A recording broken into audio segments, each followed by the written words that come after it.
Good morning students. SFLS YouTube channel में आप सबका स्वागत है। तो जैसा कि आप जानते हैं कि इस चैनल के माध्यम से हम आपको अलग अलग विषयों के बारे में जानकारी देने जा रहे हैं।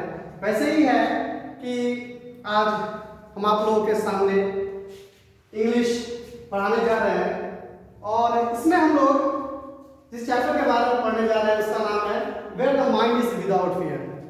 समझ में आ रही है आप लोगों को? देख लीजिएगा, where the mind is without fear. तो इस चैप्टर को पढ़ने से पहले या जानने से पहले हम लोग थोड़ा जानते हैं कि इसको जो लिखा गया है where the mind is without fear Rabindranath Tagore के द्वारा। तो ये चैप्टर जो है वो आजादी के पहले की है। मतलब रविंद्रनाथ टैगोर जो है ये प्री इंडिपेंडेंट यानी आजादी के पहले उन्होंने इस चैप्टर के बारे में लिखा था। मूलतः ये चैप्टर जो है ये कविता पोएम ये बंगाली भाषा का है और इसको बाद में चलकर अंग्रेजी में कन्वर्ट कर दिया गया। और इन्होंने जब लिखा था इस चैप्टर को, इस पोएम को, उस वक्त हमारा मुल्क जो भारत है वो गुलाम था, अंग्रेजों के हाथ में था। बहुत सारे लोगों के मन में जो था उस वक्त काफी डर थी, कैसे वो मतलब कि अंग्रेजों के खिलाफ कुछ भी बोलेंगे। तो ये कविवर रविंद्रनाथ टैगोर ये क्या करते थे, मतलब अपने पोएम्स के जरिए, अपने बातों के जरिए जो होता है वो लोगों को जागरूक किया करते थे। इसी दरमियान उन्होंने एक फेमस पोएम लिखा, कविता लिखा, जिसका नाम है where the mind is without fear. शीर्षक का अर्थ है मन जहां डर के परे हो। जैसे होता है कि हम लोग जिस देश में रहते हैं या जिस समाज में रहते हैं, अगर हमारे मन में किसी प्रकार का डर हो किसी के खिलाफ कुछ बोलने का, तो ऐसा नहीं होना है। हम चाहते हैं कि जिस मुल्क में, जिस जगह में हम रहते हैं वहां पर हमारे मन में किसी भी प्रकार का डर ना हो, किसी भी प्रकार का भय ना हो, हम अपने बातों को अच्छी तरीके से लोगों के सामने रख सके। इसीलिए इस चैप्टर को लिखा गया है रविंद्रनाथ टैगोर के द्वारा, मन जहां डर के परे। इसमें पहले पोएम के पहले कुछ बातें दी गई है जिसके बारे में हम लोग जानेंगे। दिया है the poet wants that his country must have freedom. मतलब कवि चाहते हैं, वांट्स मतलब चाहना, यानी द पोएट यानी कवि चाहते हैं कि उनका देश जो है वो आजाद हो, पूरी तरीके से फ्री, यानी उनके देश में आजादी हो। Where all the people get equal opportunities, जहां हर व्यक्ति को उसका समान अवसर मिले, अधिकार मिले।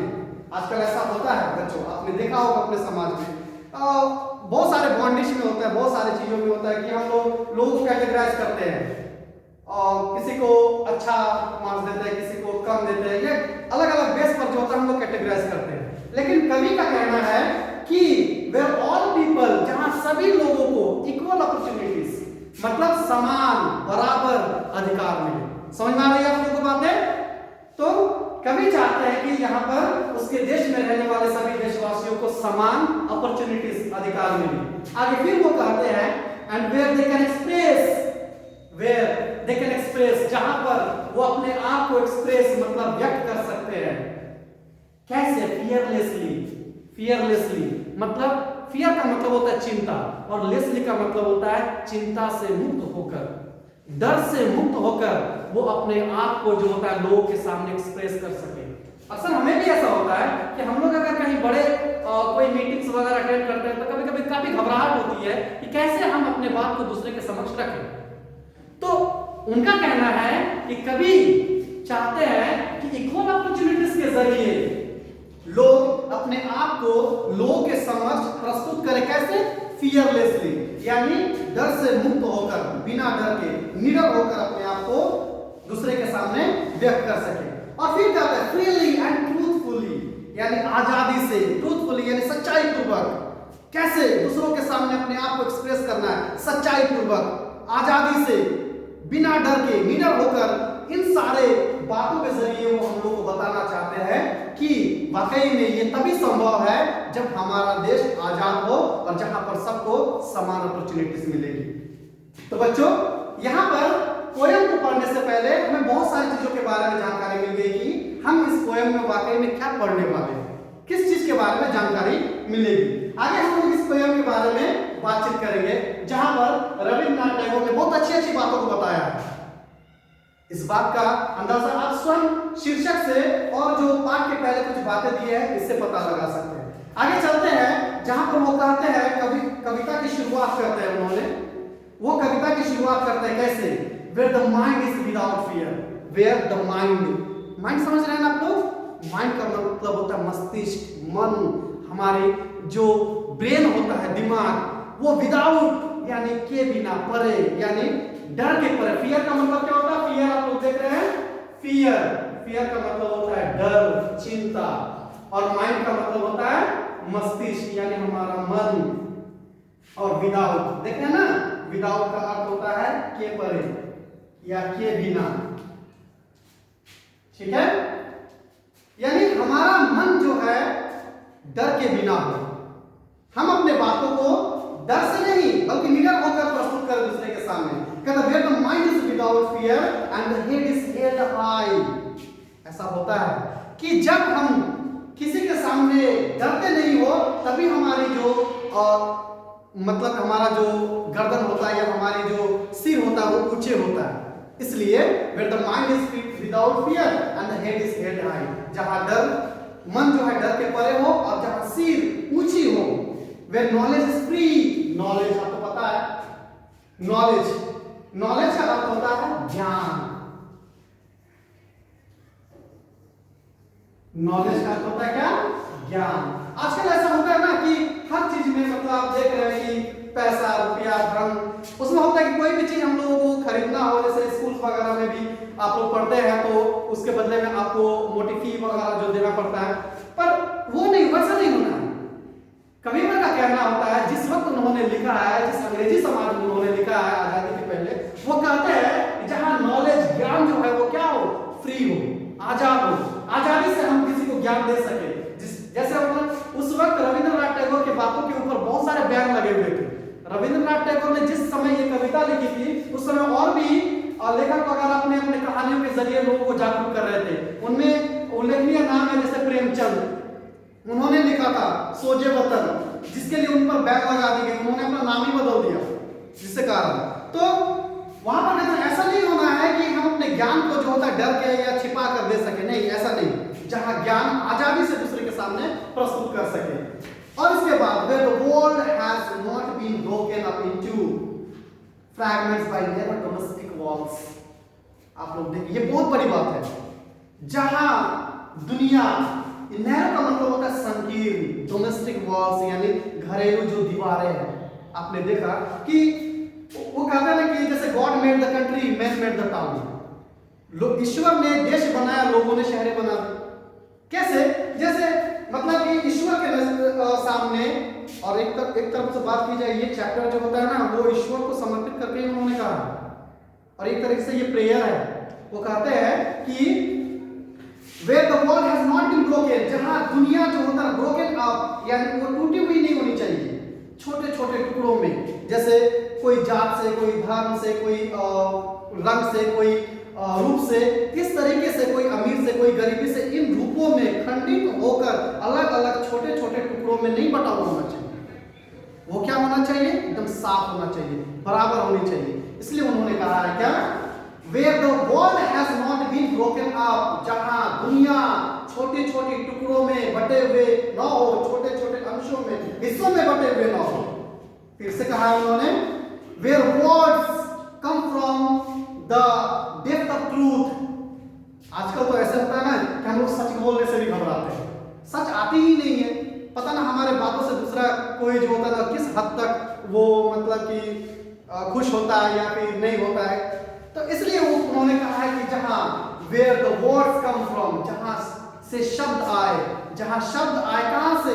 from the depth of truth। depth का मतलब होता है गहराई, यानी मन की गहराई, सच की गहराई से शब्द बाहर निकल कर आए। ऐसा नहीं होना है कि हम किसी के सामने जो होता है ना उसको खुश करने के लिए जो होता है हम अपने झूठी बातों से बोले, झूठी तारीफें करें, ऐसे नहीं होती। यहां पर होता है कि जहां बातें जो होता है वो सच की गहराई से आए। इसलिए वो कहते हैं where the words come out from the depth of truth, जहां बातें सच की, जो बातों की शब्द होती है वो सच की गहराई से होकर आए। इसके बाद वो कहते हैं where tireless striving stretches its arm towards perfection।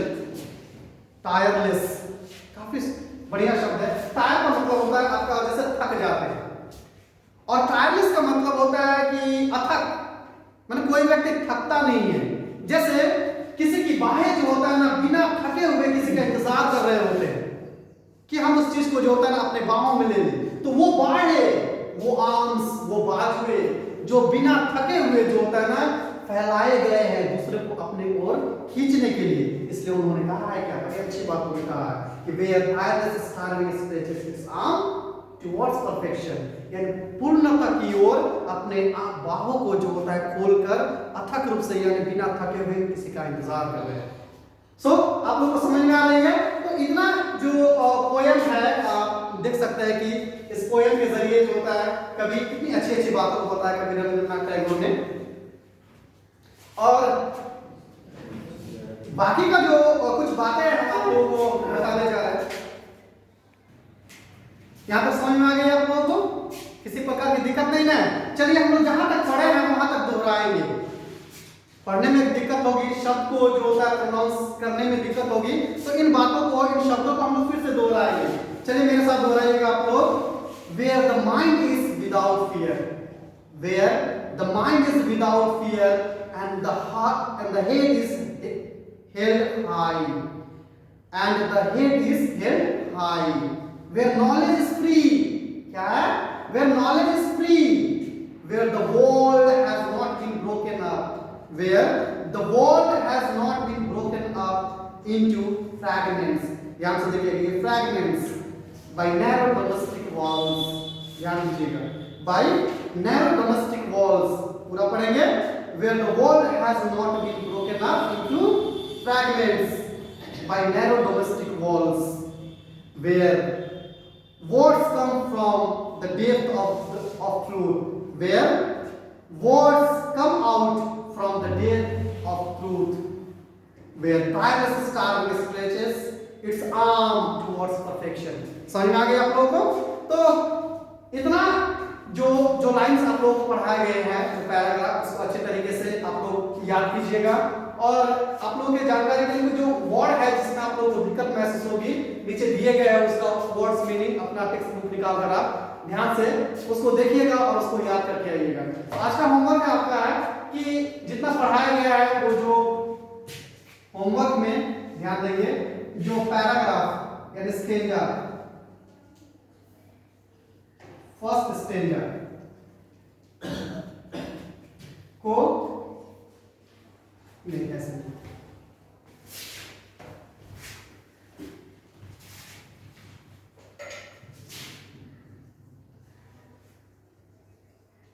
Remember the first stanza, और साथ ही साथ जो वर्ड मीनिंग्स है नीचे दिए गए हैं अपने टेक्स्ट बुक में, उसे अच्छी तरीके से आप लोग याद कीजिएगा। कल फिर हम लोग इसके बारे में चर्चा करेंगे, और वर्ड मीनिंग्स हो सकता है आपसे पूछा जाए, तो ध्यान से पढ़िएगा। So thank you very much.